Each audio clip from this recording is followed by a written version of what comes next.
भी फोकस कर रही है। तभी टीचर एग्जाम को स्टार्ट कर देता है और इजुको अभी तक कुछ सोचता है, तभी सब लोग अंदर जाने लगते हैं। हम लोग देखते हैं पास्ट का सीन, जहाँ पे डेकू को बाल खाने के बाद भी उसे पावर महसूस नहीं हो रही होती है। जहाँ पे ऑलमाइट कहता है कि थोड़ी देर तो लगेगी। वो ये सब सोच ही रहा था, तभी एक विलन बॉट उसके सामने आ जाता है। तभी एक स्टूडेंट उसे अपने पेट में से लेजर निकाल के उसे मार देता और बोलता है शुक्रिया ध्यान बटाने के लिए, और वो भी वहाँ से चला जाता है। तभी अनाउंसमेंट होता है और बोलते हैं कि एग्जाम खत्म होने में सिर्फ 6 मिनट बचे हैं। जहाँ पे डेकू पैनिक करने लगता है, उसे कोई भी विलन नहीं मिल रहा होता है और बाकी सब स्टूडेंट कितने सारे विलन को मार चुके थे। तभी हम लोग ओचाकू को देखते हैं, जो कि अपने पावर की मदद से उन विलन्स को उड़ाती है और फिर अपने एग्जैक्ट पावर से यूज करके उन विलन बॉट को छोड़ देती है, जिसकी वजह से वो टूट जाते हैं। ऐसे करते हुए उसने सिर्फ 28 पॉइंट इकट्ठा कर लिए थे और बाकी स्टूडेंट रोबोट को हराए जा रहे थे। और यहाँ पे डेकू डरने लगता है कि वो एग्जाम में फेल ना हो जाए। तभी हम लोग देखते हैं कि कंट्रोल रूम में कुछ डिस्कस होता है। उसके बाद हम तभी एक बटन को दबा देते हैं, जिसके वजह से जहाँ पे एग्जाम चल रहा होता है वहाँ पे एक बड़ा सा रोबोट आ जाता है। ये वही रोबोट है जिसे हराने से उन्हें 0 पॉइंट मिलेंगे, मतलब कुछ भी नहीं। उस रोबोट को देख के सारे स्टूडेंट वहाँ से भागने लगते हैं, लेकिन डर के मारे अपना डेकू वहाँ से भाग ही नहीं पा रहा था। और ये स्टूडेंट देख के उसकी तब भी कोई मदद नहीं करता। तभी वो सोचने लगता है कि उसकी क्या सारी मेहनत यहीं पे बर्बाद हो जाएगी। तभी उसकी नजर ओचाकू पे जाती है, जो कि पत्थरों के नीचे फंस चुकी थी। और यहाँ पे डेकू बिना कुछ सोचे समझे विलन को मारने के लिए जाने लगता है और एक लंबी छलांग मारता है ऑल माइट की पावर की मदद से, और एक मुक्के में उस रोबोट को हवा में मार देता है। और उसके ताकत को देख के सभी लोग हैरान हो जाते हैं और ऑलमाइट यहाँ पे स्माइल करता है। तभी टीचर अनाउंस करता है कि एग्जाम खत्म होने में 1 ही मिनट बचा है। और यहाँ पे डेकू सीधा जमीन की तरफ गिर रहा था, क्योंकि उसकी दोनों टांगे और एक हाथ टूट चुकी थी और वो सोच रहा होता है कि वो जमीन के नीचे एक मुक्का मार के कैसे उतर जाएगा। तभी वहाँ पे वो चाकू उसे चाटा मार के उसे बचा लेती है। इसी वजह से उसे उल्टी होने लगती है और अभी डेकू उतरा ही होता है, तभी टीचर अनाउंस करता है कि एग्जाम खत्म हो चुके हैं, जो कि डेकू सुन के बहुत दुखी हो जाता है और वो चिल्लाने लगता है कि मुझे बस 1 पॉइंट दे दो मुझे। और तभी वहाँ पे स्टूडेंट आ जाते हैं और बात करने लगते हैं कि उसने बस 1 पंच में उस रोबोट को हरा दिया, लेकिन बावजूद भी उसे कुछ नहीं मिला। तभी हम लोग देखते हैं वहाँ पे एक छोटी सी दादी आती है और डेकू वहाँ पे सर पे एक किस देती है और सभी वहाँ पे शॉक हो जाते हैं। पर ये दादी का वहाँ पे ये पावर था जहाँ पे अपना डेकू पूरी तरह से ठीक हो जाता है। और हम लोग देखते हैं कि डेकू घर आ चुका होता है और वो टेंशन ले रहा होता है क्योंकि उसे 0 पॉइंट नहीं मिला, क्या वो फेल हो जाएगा, जिस वजह से उसकी माँ भी बहुत परेशान हो जाती है। और बेचारा डेकू टेंशन में एक्सरसाइज करने लगता है और तभी भागते हुए उसकी माँ आती है और उसे एक लेटर देती है और उसे खोलने के लिए डेकू अपने रूम में चल जाता है। और गाइस, कहीं मैंने डेकू को इजुको बोल दिया, तो मैंने आपको शुरुआत में ही बताया था कि डेकू नाम इजुको है, इसलिए मैं कभी कभी इजुको बोल दे रहा हूँ। और डेकू सोच रहा होता है कि यकीन है मैं इसमें फेल ही हुआ हूँ। फिर भी डेकू अपने हिम्मत जुटा के उस लेटर को खोलता है और उसके अंदर से एक डिवाइस बाहर आता है जिसमें ऑल माइट की होलोग्राम रिकॉर्डेड थी। और ऑल माइट बताता है यहाँ पे कि वो एग्जाम में पास हो चुका है, जिससे डेकू बहुत ज्यादा कंफ्यूज हो जाता है। जिसमें एक वो वीडियो दिखाता है जहाँ पे वो चाकू जाके टीचर को बोल रही होती है कि डेकू उसे बचाने की वजह से वो पास नहीं हो पाया, मेरे कुछ पॉइंट उसे दे दीजिए।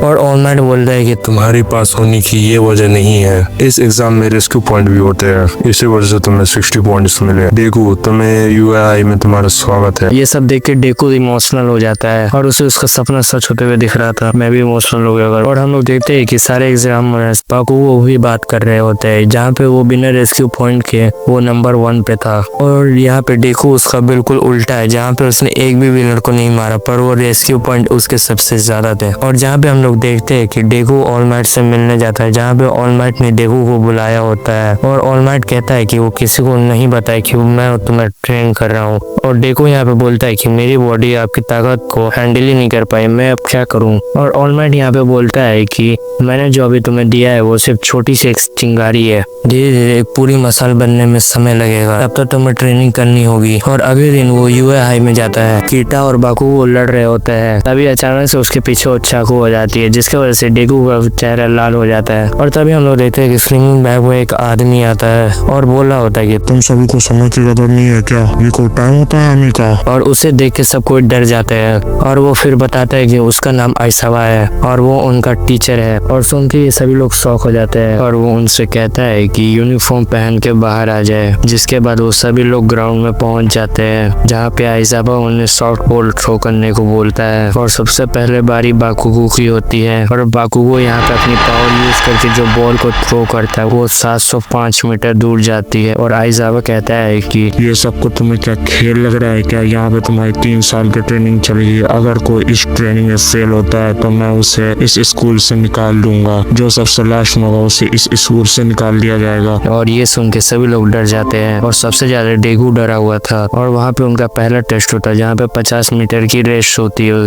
जिसमें ईडा आसानी से जीत जाता है। इसके बाद ओचाकू की बारी थी जिसकी पावर 0 ग्रेविटी है। मतलब जैसे मैंने आपको बताया था कि अगर वो किसी को भी छुएगी तो उसकी ग्रेविटी 0 हो जाएगी और वो अपनी पावर को यूज करके उस रेस को जीत जाती है। और हम लोग देखते हैं कि और भी स्टूडेंट इस रेस को करते हैं। और हम लोग अगला मैच देखते हैं जहाँ पे बाकुगो और डेकू का होता है जहाँ पे बाकुगो अपनी पावर यूज करके एक्सप्लोजन की वो इस रेस को जीत जाता है। यहाँ पे डेकू अपनी 0 पावर यूज करके इस रेस को कंप्लीट करता है। और हम लोग फिर पास्ट का सीन देखते हैं। ऑलमाइट कहता है डेकू से अगर उसे पावर को कंट्रोल करना है तो उसे फील करना होगा उसके पावर को। और डेकू अपनी पावर को यूज करना चाह रहा होता है पर वो अपनी पावर को यूज नहीं कर पा रहा होता है। और साथ ही वो लॉन्ग जंप में भी अपनी पावर को यूज नहीं कर पाता है। और इसके बाद जब फिर से बॉल थ्रो करने वाली टेस्ट आती है तो ओचाकू अपने पावर का यूज करके उस बॉल को इन्फिनिटी तक पहुंचा देती है जिस वजह से सब शॉक हो जाते हैं। इसके बाद फिर डेकू की बारी थी।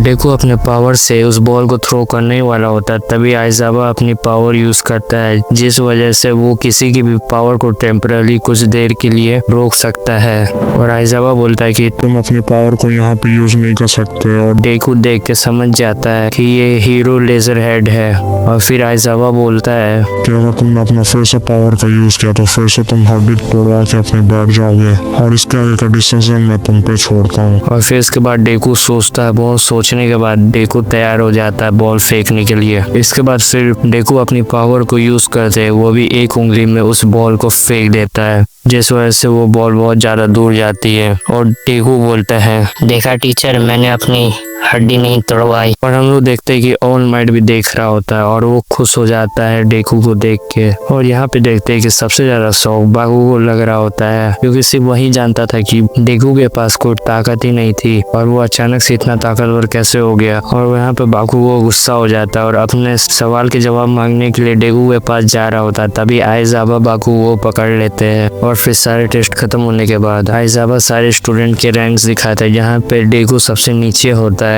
और डेकू डरने लगता है। उसे लगता है कि मेरा सपना बस यहीं तक था। फिर आइसावा बोलता है कि मैं तो यहाँ पे मजाक कर रहा था, तुम क्या सीरियस ले लिए? और यहाँ पे सभी लोग हैरान हो जाते हैं। और यहाँ पे आइसावा बोलता है डेकू को कि वो अपना हॉस्पिटल जाके ट्रीटमेंट करवा ले। और फिर हम लोग देखते हैं कि ऑलमाइट और आइसावा बात करते हैं जहाँ पे ऑलमाइट बोलता है कि तुमने पिछली बार पूरी क्लास को ही निकाल दिया गया था, मेरे जैसा तुम्हें भी लगता है कि उस लड़की में पोटेंशियल है। फिर यहाँ पे आइसावा बोलता है कि अरे उसमें ज्यादा पोटेंशियल नहीं है, ठीक ठाक है। फिर यहाँ पे डेकू अपना घर जा रहा होता है। फिर तभी यहाँ पे ईडा आ जाता है और उसकी उंगली के बारे में पूछ रहा होता है। डेकू बोलता है कि मेरी उंगली अब ठीक है। तभी वहाँ पे ओचाकू आ जाती है और ओचाकू डेकू करके उसे बुला रही थी। पर जैसा मैंने आपको बताया कि डेकू का असली नाम इजुको मिडोरिया है, मैं अभी आगे बताता हूँ कि क्यों उसका नाम डेकू पड़ा है। और फिर हमें पता चलता है कि ओचाकू को कैसा पता चला कि डेकू का नाम डेकू है। और हमें पता चलता है कि बाकू को